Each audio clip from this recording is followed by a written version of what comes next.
द्रव्याणि समर्पयामि सुगन्धिद्रव्या ॐ त्र्यम्बकं यजामहे सुगन्धिं पुष्टिवर्धनम्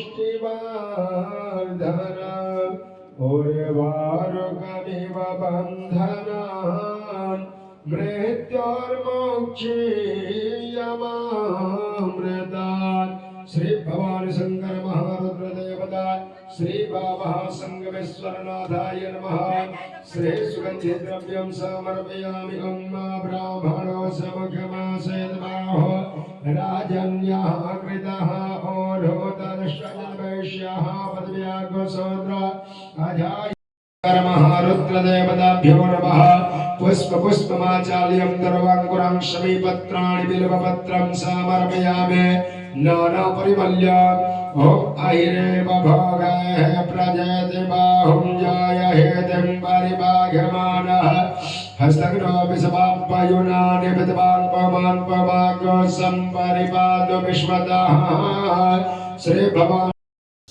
देखिए, सबसे पहले आपके चैनल के माध्यम से जितने भी श्रोता बंधु इस हमारे न्यूज को देखेंगे उनको हम बाबा कन्हेश्वर नाथ भगवान के प्रांगण से भगवान से निवेदन करेंगे, सर्वे भवन्तु सुखिनः सर्वे सन्तु निरामय सर्वे भद्राणि पश्यन्तु माँ कश्चित् दुख भाग भवेत्।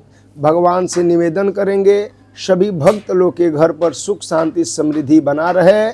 उससे पूर्व समस्त देशवासियों को, समस्त सनातन धर्मावलंबियों को ये महाशिवरात्रि महाव्रत का हार्दिक शुभकामना।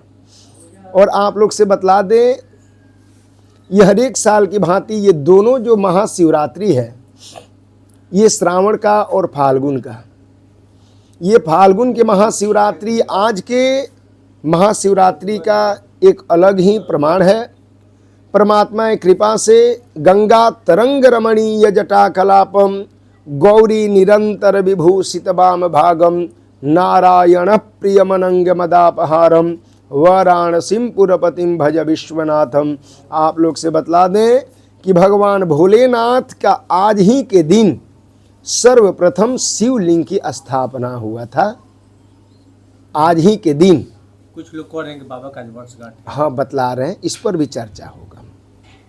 और परमात्मा की कृपा से हम समस्त सनातन धर्मावलंबी लोग आज के दिन भगवान भोलेनाथ के विवाह उत्सव मनाते हैं।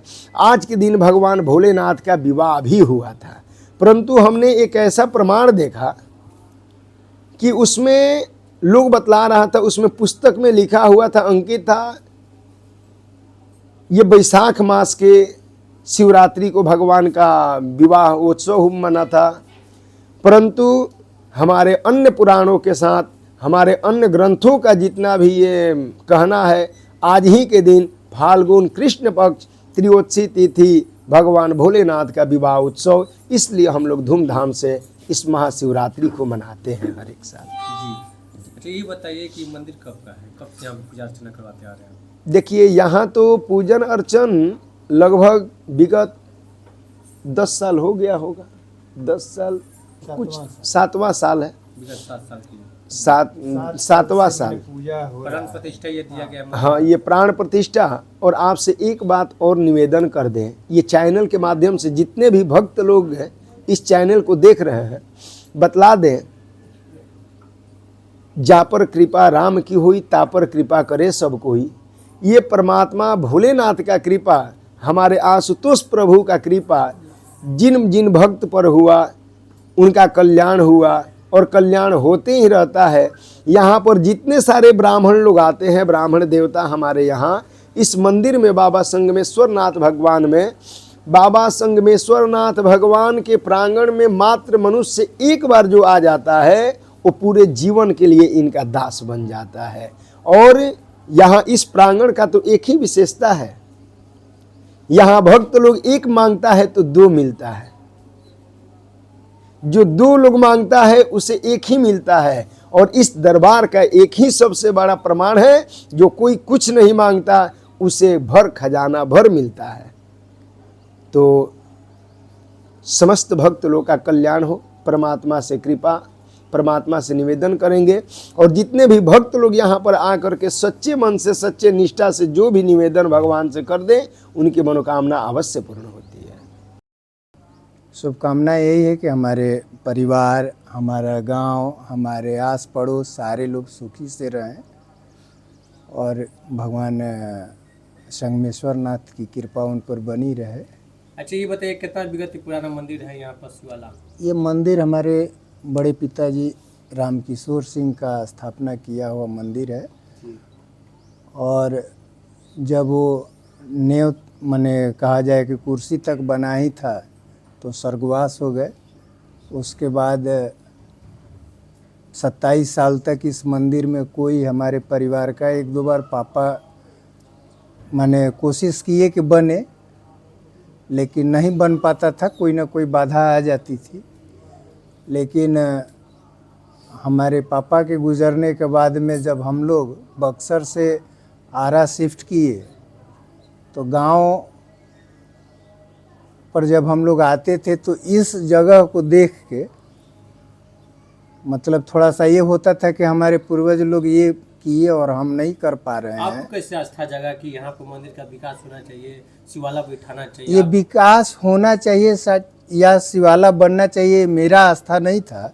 ये हमारे बड़े फादर जो रामकिशोर सिंह थे वही चाहते थे कि यहाँ शिवाला बने, लेकिन वो नहीं पूर्ण कर पाए। तो हम 27 साल बाद जब गांव में आए, 27 साल के बाद आए? हाँ सर, मैं इस बीच में आया गया आदमी किसी भी फेस्टिवल में। मेरा पैतृक जगह है, यहाँ 6 बाबाओं का घर है, तो कभी शादियाँ हो या कोई पर्व त्यौहार हो तो उसमें आते थे। तो हम लोग उतना नहीं, लेकिन जब हम आरा शिफ्ट किए पापा के गुजरने के बाद तो हमें लगा कि इस मंदिर को पूरा करना चाहिए। हमारे परिवार के सारे लोग उसमें सम्मिलित हुए भी। फिर बाद में हमने इसको बनवाया धीरे धीरे। फिर उसके बाद में यज्ञ श्री संजीव दुबे बाबा से हुआ। यज्ञ के बाद में प्राण प्रतिष्ठा मतलब 2 मार्च माने 25 फरवरी से लेकर 2 मार्च तक यहाँ यज्ञ हुआ, प्राण प्रतिष्ठा हुई। 10 दिन बाद कुछ वैसा भी हुआ, घटनाएं घटित हुआ जिसकी वजह से थोड़ा सा बाधित हुआ काम। लेकिन फिर अभी हम लोग 6 महीना पहले फिर इसको चाहे कि फिर करा दें, तो टाइल्स वाइल्स का काम चालू है। अच्छा महाशिवरात्रि के दिन ही केवल पूजा अर्चना करवाते हैं या बाबा का वर्षगांठ भी मनाते हैं मंदिर का आप लोग? वर्षगांठ मनता है 2 मार्च को आपको फिर एक पूजा है वर्षगांठ के रूप में। रामनवमी भी होता है। अच्छा ये बताइए भोजपुर में बहुत सा शिवाला है, लेकिन आखिर इस अपने गांव की आखिर क्यों चुनी, आखिर क्या बात है? अब इस मंदिर में प्राण प्रतिष्ठा हमने करवाया, हाँ हमने करवाया, तो अब हम इस मंदिर को कैसे छोड़ सकते हैं? अच्छा। दुनिया छोड़ सकती है लेकिन हम कैसे छोड़ सकते हैं? यानी आपका पैतृक गांव है? ये मेरा पैतृक गांव है, मेरा पैतृक स्थल है। पैतृक मतलब एक तरह से मैंने पिताओं का एक बनाया हुआ, कल्पना किया हुआ या कहिए सोच या उनका विश्वास, जन्मभूमि कि इस जगह पर मंदिर हो, तो हमने बनवाया और प्राण प्रतिष्ठा करवाया। तो मजबूरी है कि हम कहते हैं। आने वाला युवा जनरेशन को क्या संदेश देना चाहते हैं? युवा जनरेशन, मेरा पूरा परिवार लगा हुआ है। देखिए एक छोटा बच्चा अंदर मंदिर में घुसा हुआ है और उससे बड़ा आस्था क्या बताया। अभी एक बेटे का मैट्रिक का एग्ज़ाम है, इसके वजह से वो नहीं आया हुआ है। और हमारे पूरे परिवार, यहाँ तक कि जहाँ भी माने बहन भी होगी, एक भाई राजस्थान में भी है, वो सब भी आज के दिन के लिए वहाँ पर कर रहा होगा अर्चना। हमारा पूरा परिवार इसमें।